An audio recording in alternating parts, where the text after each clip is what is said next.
Salam, xoş gördük sizləri. Bu gün sizlərə paronimlər haqqında məlumat verəcəm. Paronimlər nədir? Paronimlər səslənməsinə görə eyniləşən, lakin yazılışı fərqli olan sözlərdir. Gəlin bir neçə paronimlərlə tanış olaq. Məsələn, yeyə alət, yeyə sahib, atlas, xəritə, atlas, parça, servis, maşın servisi, telefon servisi, servis isə qab-qacaq. Məsələn, xörək servisi deyə bilərik, çay servisi və s.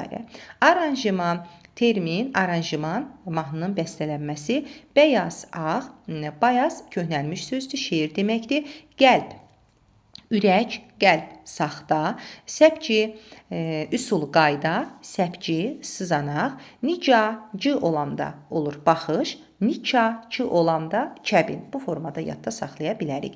Mətin, bərk, dözümlü, mətin isə yazılı nitqin bir parçası. Əsir, hərbi əsir, əsir, 100 illik dövr. Kompaniya, şirkət, kampaniya, seçki kampaniyası, qəbz, qarnın bərkiməsi, qəbz isə sənət, kağız, valyuta, pul, volyuta spiral şəkilli memarlıq bəzəyi, diplomant, diplomçu, diplomat xarici ölkələrlə əlaqə saxlayan şəxs, əmir, başçı, əmir isə hökm. Fasad, binanın çöl hissəsi, fəsad isə nifaq, hamı, bütün, hami, birini himayə edən şəxs, həsir, məsələn, şeiri sənə həsr edirəm. Həsr isə qamışdan hazırlanmış bir əşya. Məsələn, səbət. Nasir, naşir. Nasir nəsr yazan, naşir isə nəşr edən adam. Məhsul, taxıl məhsulu, meyvə, məsələn, meyvə məhsulu.